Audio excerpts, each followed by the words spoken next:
Hi வணக்கம் viewers, welcome to rams views. இன்றைக்கி நம்ம இந்த வீடியோவில் பார்க்க போகிறது ஒரு பலினோ காரில் வந்து ஹாரன் செட் பண்ண போகிறோம். இந்த வண்டியில் பார்த்தீங்கன்னா பழைய இன்னொரு கடையில் வந்து அவங்க ஹாரன் போட்டிருக்காங்க. ஸோ அந்த ஹாரனில் வந்து நிறையா ப்ராப்ளம் வந்திருக்கு, அடிக்கடி அடிக்கலை. ஸோ கம்ப்ளைண்ட் பண்ணியிருக்காங்க.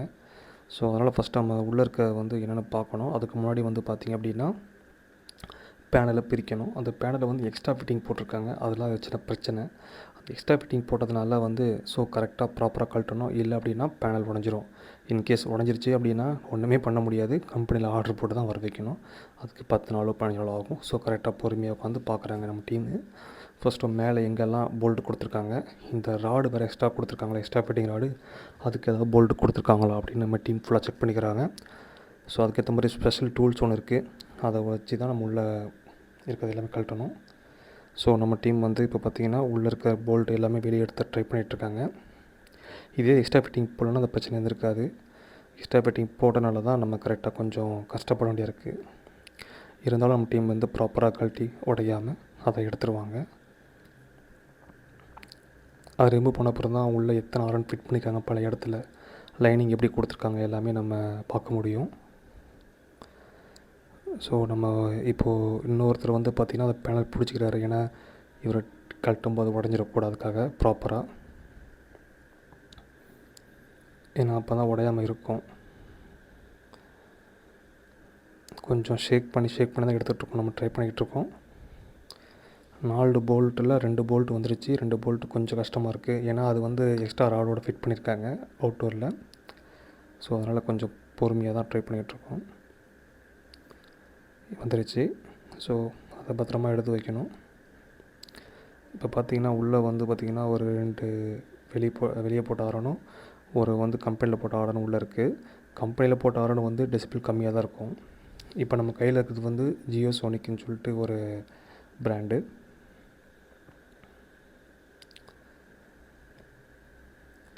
ஃபஸ்ட்டு கம்பெனி போட்ட ஹார்ன் நம்ம வெளியே எடுக்கிறோம்.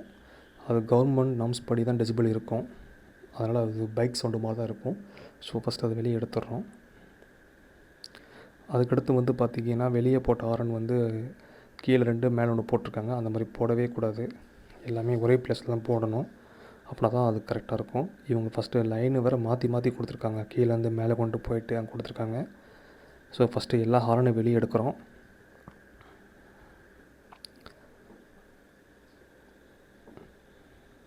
கம்பெனி ஹாரனை கழட்டியாச்சு. அது ரொம்ப சின்ன ஹாரனாக தான் இருக்கும், டெசிபிள் கம்மியாக, ஏன்னா அது கவர்மெண்ட் நார்ம்ஸ். அது ஃபஸ்ட்டு அதை வெளியே எடுத்துறோம் நம்ம. இதுதான் அந்த ஹாரன்.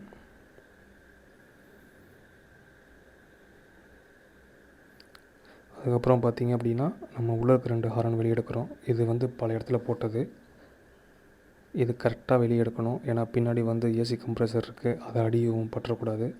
ஸோ பொறுமையாக பார்த்து தான் நம்ம எடுக்கணும். அதுக்கு முன்னாடி லைனிங் எங்கே கொடுத்துருக்கான்னு செக் பண்ணுறாங்க. இதுதான் நம்ம புது ஹாரன்.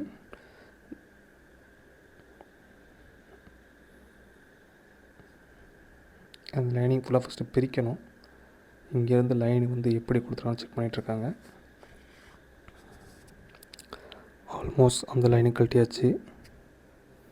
அங்கே பார்த்துங்க மேலே வச்சுருக்காங்க, அந்த மாதிரி வந்து மேலே வைக்கவே கூடாது, அவங்க செட் பண்ணியிருக்காங்க அந்த மாதிரி. இப்போ நம்ம டீம் அந்த மேலே இருக்கிறதையும் கழட்டிடுவாங்க. கழட்டிட்டு இந்த 2 புது ஹாரனும் உள்ளே கரெக்டாக ஃபிட் பண்ணி விட்ருவாங்க. இதுதான் அந்த மேலே ஃபிட் பண்ண ஹாரனு, பார்த்துக்குவாங்க. சும்மா டேக் போட்டு வச்சுருக்காங்க, படுக்க போட்டிருக்காங்க. இந்த மாதிரி வந்து பண்ணவே கூடாது.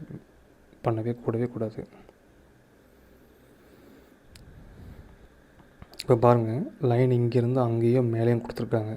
ஸோ இப்போ நம்ம ஒரு அசரஸ் கடைக்கு போகிறோம் அப்படின்னா அது வந்து எப்படி கரெக்டாக பண்ணணுமோ அப்படி கரெக்டாக பண்ணணும். அதை விட்டுட்டு சும்மா ஒரு டைமுக்காக எடுத்து பண்ணி இஷ்டத்துக்கு லைன் கொடுத்தா நிறையா ப்ராப்ளம் வரும். அந்த விஷயத்தில் நம்ம ஹைஃபை ஷாப் வந்து கரெக்டாக பண்ணிகிட்ருக்காங்க எல்லாமே. ஸோ இப்போ நம்ம புது ஹாரன் ஒன்று ஃபிட் பண்ணியாச்சு. ஒருத்தர் ஒரு ஹாரன் ஃபிட் பண்ணிகிட்ருக்காரு, இன்னொருத்தர் பழைய லைன் எடுத்துகிட்ருக்காரு. ஏன்னா அவ்வளோ லைன் வந்து எக்கச்சக்கமாக கொடுத்துருக்காங்க. அதில் எர்த் லைன் எல்லாமே எது இருக்கான்னு பார்க்குறாங்க. இவ்வளோ லைன் வந்து அவர் வந்து வேஸ்ட்டு அப்படின்றாரு. இவ்வளோ லைன் எடுக்கணும் வெளியே, இவ்வளோ லைன்லாம் வேண்டாம் அப்படின்றாரு. இவ்வளோ லைன் கொடுத்தது இல்லாமல் அந்த லைனு எல்லாமே பார்த்திங்கன்னா சரி டேக் கூட பண்ணல, அப்படியே தொங்க விட்டுருக்காங்க. இதனால் நம்ம கார் வாட்டர் வாஷ் பண்ணும்போது கொஞ்சம் அது கண்டிப்பாக கீழே வந்து விழுகும், ஏன்னா அடிக்கிற ப்ரெஷருக்கு கீழே. ஸோ நம்ம டீம் எல்லா லைனையும் வெளியே எடுத்துருவாங்க, எடுத்து நமக்குன்னு புது லைன் போட்டு கொடுப்பாங்க. அந்த லைன் எப்படி நீங்களே பாருங்கள். ஆல்மோஸ்ட் மாட்டியாச்சு. இப்போ அந்த லைனுக்கு ட்ரை பண்ணிகிட்ருக்கோம். இந்த வீடியோவில் எவ்வளோ லைன் வேஸ்ட்டாக கிடக்குன்னு உங்களுக்கு ஃபோட்டோ போட்டிருக்கேன், கண்டிப்பாக நீங்கள் பாருங்கள்.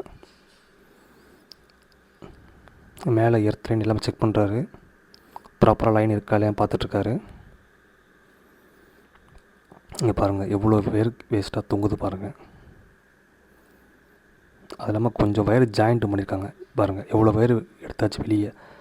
இந்த லைன் வயர் எல்லாமே கஷ்டம் காமிச்சாச்சு, வேண்டான்னு சொல்லியாச்சு. இப்போ பார்த்திங்கன்னா ரெண்டாவது வந்து ஹாரன் மாட்டிகிட்ருக்கோம். இந்த ஹாரன் மாட்டும்போது ஒரு கனெக்டர் மாட்டுறோம்.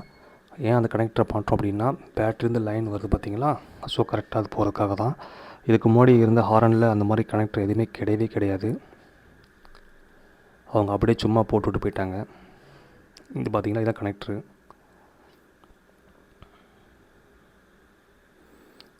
இப்போ அந்த கனெக்டர் மாட்டி பின்னாடி லைன் எல்லாமே கொடுத்துட்ருக்காங்க, எந்த ஒரு ஜாயிண்ட் இல்லாமல்.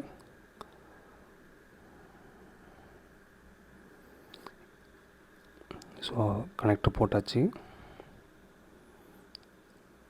எல்லாமே ஃபிட் பண்ணியாச்சு. இப்போது இந்த கனெக்டருக்கு ஒரு டேக் அடிக்கிறாங்க.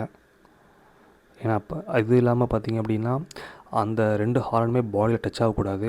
ஏன் அப்படின்னா, இப்போது ஹாரன் அடிக்கும்போது பாடியில் டச் ஆச்சுன்னா அந்த வைப்ரேஷன் வண்டி ஃபுல்லாகவே இருக்கும், ஏன்னா அவ்வளோ டெசிபிள் அதிகம். ஸோ நம்ம டீம் அதில் வந்து கொஞ்சம் கான்சன்ஸ் பண்ணி பாடி டச் ஆகாமல் கரெக்டாக பண்ணியிருக்காங்க. ஸோ ப்ராப்பராக டேக் அடித்து நல்லா வயரிங்லாம் பார்த்து மேலே ஃபுல்லாக கொடுத்தாச்சு, கீழே லைன் பண்ணிட்டாங்க. இப்போ பார்த்திங்க அப்படின்னா அடுத்தது உள்ளே இருக்கிறது முடிச்சிருங்க. இப்போ ஃபுல்லாக முடிஞ்சிருச்சு. ஸோ பேனல் மாட்டிக்கிட்டு இருக்கோம். இந்த மாதிரி உங்களுக்கு நிறைய வீடியோஸ் பின்னாடி வரப்போகுது. ஸோ நம்ம சேனல் சப்ஸ்கிரைப் பண்ணுங்கள். காரில் இருக்கிற ஒவ்வொரு பார்ட்ஸும் வீடியோ பார்க்குறோம். அடுத்த ஃபோட்டோவில் பாருங்கள் எவ்வளோ இதுக்கு வேஸ்டஸ் போய் பாருங்கள். இதில் பழைய ஹாரன் எல்லாமே எடுத்தாச்சு. ஸோ நம்ம வீடியோ பார்த்துட்டே இருங்க, நிறைய வீடியோஸ் வரப்போகுது. சப்ஸ்கிரைப் பண்ணுங்கள், மறக்காதீங்க. தேங்க்யூ.